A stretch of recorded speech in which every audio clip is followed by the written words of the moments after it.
প্রথম আলোর প্রধান শিরোনাম, পেশার স্বার্থে সাংবাদিকদের ঐক্যবদ্ধ থাকা সময়ের দাবি, গণমাধ্যম সম্মেলন 2026।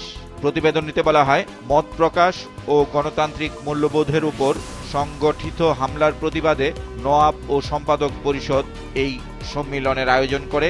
এতে সম্পাদক পরিষদের সভাপতি নুরুল কবিরের উদ্ধৃতি দিয়ে বলা হয়, সমাজে ভিন্ন মত থাকবে, ভিন্ন কণ্ঠ থাকবে, ভিন্ন ভিন্নভাবে মানুষ কথা বলবে, এই বৈচিত্র্য জারি রাখা অত্যন্ত গুরুত্বপূর্ণ। ভোটে আইন শৃঙ্খলা পরিস্থিতি নিয়ে দ্বিতীয় প্রধান শিরোনাম, সীমান্তে অবৈধ পারাপার ও অস্ত্র চোরাচালান নিয়ে ভয়। বিশেষ এই প্রতিবেদনটিতে বলা হয়, সীমান্তে অবৈধভাবে পারাপারে জড়িত লাইনম্যান হিসাবে পরিচিত 787 জনকে চিহ্নিত করেছে পুলিশ। গুমের শিকার ব্যক্তিদের স্বজনদের সংগঠন মায়ের ডাক ও আমরা বিএনপি পরিবার গতকাল একটি বিশেষ অনুষ্ঠানের আয়োজন করে। এই অনুষ্ঠানে তারেক রহমানের মন্তব্য ঘিরে প্রকাশিত প্রতিবেদনের শিরোনাম, কৌশলের নামে গুপ্ত বা সুপ্ত বেশ কখনো ধারণ করেনি বিএনপি। প্রতিবেদনটিতে বলা হয়, নির্বাচন কমিশনের কিছু ভূমিকা বিতর্কিত বলে বক্তব্য উল্লেখ করেছেন বিএনপির চেয়ারম্যান তারেক রহমান। ইরানে গণবিক্ষোভ নিয়ে প্রকাশিত খবর, ব্যাপক প্রাণহানির দায় যুক্তরাষ্ট্র ইসরায়েলের। খবরটিতে বলা হয়, এজন্য যুক্তরাষ্ট্র ও ইসরায়েলকে দায়ী করেছেন দেশটির সর্বোচ্চ নেতা আয়াতুল্লাহ আলী খামেনি। সাঁতার নিয়ে শেষ পৃষ্ঠায় প্রকাশিত খবর, বাংলা চ্যানেল পাড়ি চ্যাম্পিয়ন সাইফুল। খবরটিতে বলা হয়, কক্সবাজারের টেকনাফের শাহপরীর দ্বীপের পশ্চিম সৈকত থেকে সেন্ট মার্টিনস দ্বীপের দূরত্ব 16.1 কিলোমিটার। বঙ্গোপসাগরের এ পথ বাংলা চ্যানেল হিসেবে পরিচিত। এই চ্যানেল গতকাল 4 ঘন্টা 15 মিনিটে সাঁতার কেটে অতিক্রম করেছেন ডাকসুর সাবেক সদস্য সাইফুল ইসলাম রাসেল। সংসদ নির্বাচন নিয়ে সমকালের প্রধান শিরোনাম, জোট নিয়ে সন্তুষ্টি, স্বতন্ত্র প্রার্থী নিয়ে বিপাকে বিএনপি।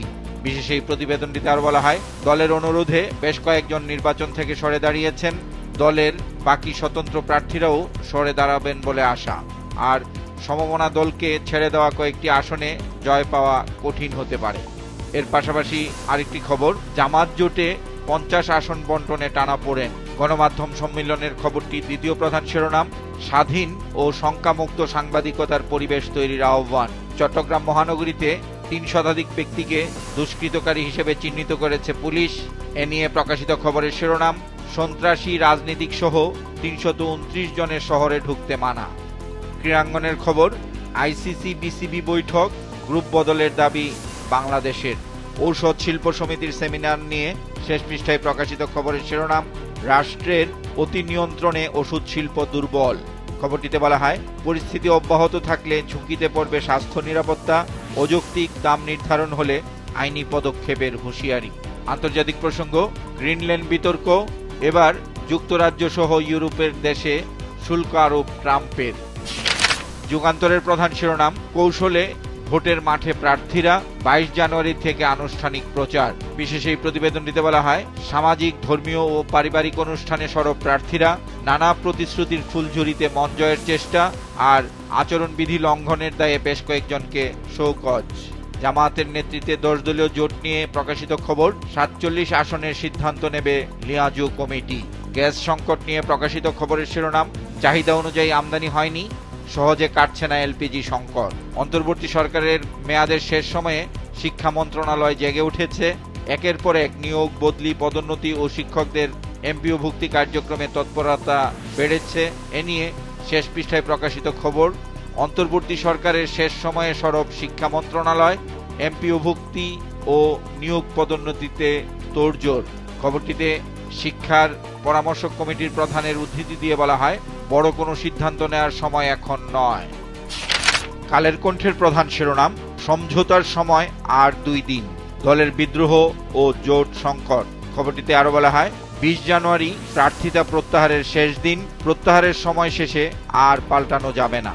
সংসদ নির্বাচন পর্যবেক্ষণ নিয়ে প্রকাশিত খবরের শিরোনাম, নির্বাচন পর্যবেক্ষণে ইইউর কাজ শুরু, 64 জেলায় 56 জন পর্যবেক্ষক নিয়োগ। গতকাল নির্বাচন কমিশনে 8ম দিনের মতো আপিল শুনানি হয়েছে। এ নিয়ে প্রকাশিত খবর, 8ম দিনে প্রার্থিতা ফিরে পেলেন 44 জন। বিএনপির মঞ্জুরুল আহসান মুন্সির প্রার্থিতা বাতিল, হাসনাত বহাল। আইন শৃঙ্খলা পরিস্থিতি নিয়ে শেষ পৃষ্ঠায় প্রকাশিত খবর, সুন্দরবনে ভয়ঙ্কর 7 দস্যু দল। এতে বলা হয়, পর্যটকদের জিম্মি করে মুক্তিপণ আদায় করা হচ্ছে, নদীপথে বেপরোয়া চাঁদাবাজি, মদদ দিচ্ছে স্বার্থান্বেষী মহল। একই বিষয়ে আরেকটি খবর, সিলেটে বেপরোয়া ছিনতাইকারীরা। জাতীয় সংসদ নির্বাচন নিয়ে আজকের পত্রিকার প্রধান শিরোনাম, দলগুলোর কাঠগড়ায় ইসি। এর পাশাপাশি প্রকাশিত আরেকটি খবর, আপিল শুনানি, প্রার্থীর দ্বৈত নাগরিকত্ব নিয়ে সিদ্ধান্ত আজ। গুম খুনের শিকার পরিবারের সদস্যদের সঙ্গে গতকাল মতবিনিময় করেছেন বিএনপির চেয়ারম্যান তারেক রহমান। এ নিয়ে তার উদ্ধৃতি দিয়ে প্রকাশিত খবর, রাষ্ট্র গঠনের সুযোগ যেন নষ্ট না হয়। হাওরের ফসল নিয়ে শেষ পৃষ্ঠায় প্রকাশিত খবরের শিরোনাম, বাঁধে ভাঙ্গন কম, রক্ষায় তবু বেড়েছে বরাদ্দ। খবরটিতে বাসিন্দাদের উদ্ধৃতি দিয়ে বলা হয়, সরকারি অর্থ লুটপাটের ক্ষেত্র তৈরি করা হয়েছে, আর গত বছরের চেয়ে বরাদ্দ বেড়েছে 17 কোটি টাকা। ডিসি বলছেন, বিষয়টি তদন্ত করে বেশি মনে হলে ব্যবস্থা নেওয়া হবে। ঘটনাস্থল সুনামগঞ্জ। আমার দেশ পত্রিকার প্রধান শিরোনাম, ঝুঁকিপূর্ণ সারা দেশের 6,748 ভোট কেন্দ্র। খবরটিতে বলা হয়, দক্ষিণাঞ্চলের ভোট কেন্দ্র বেশি ঝুঁকিপূর্ণ, ঝুঁকি অনুযায়ী নিরাপত্তার পরিকল্পনা করবে পুলিশ, আর খোয়া যাওয়া অস্ত্র উদ্ধারে তোড়জোড়। নির্বাচন ইস্যুতে 4 ধারায় বিভক্ত হেফাজতে ইসলামের নেতাকর্মীরা। আপিল শুনানি নিয়ে প্রকাশিত খবরের শিরোনাম, মনোনয়ন আপিল শুনানি, ইসি ভবনে প্রার্থীদের হট্টগোল, উত্তেজনা। আব্দুল আওয়াল মিন্টুর বিরুদ্ধে অভিযোগ হাসনাতের। ঢাকার শাপলা চত্বরে 2013 সালের 6ই মে আন্দোলন দমন নিয়ে শেষ পৃষ্ঠায় প্রকাশিত খবর, শাপলা গণহত্যা, শহীদদের 80 ভাগই তরুণ সাধারণ মানুষ। কালবেলার মূল পত্রিকার প্রধান শিরোনাম, জোটের ভোটের রাজনীতির হিসাব পাল্টে গেল, জামাতের নির্বাচনী ঐক্যে নেই ইসলামী আন্দোলন। প্রতিবেদনটিতে বলা হয়, তবে শেষ সময় পর্যন্ত ইসলামী আন্দোলনের জন্য অপেক্ষা করবে জামাত। লিয়াজু কমিটির প্রস্তাবনার পর বাকি 47টি আসনেও হবে সমঝোতা।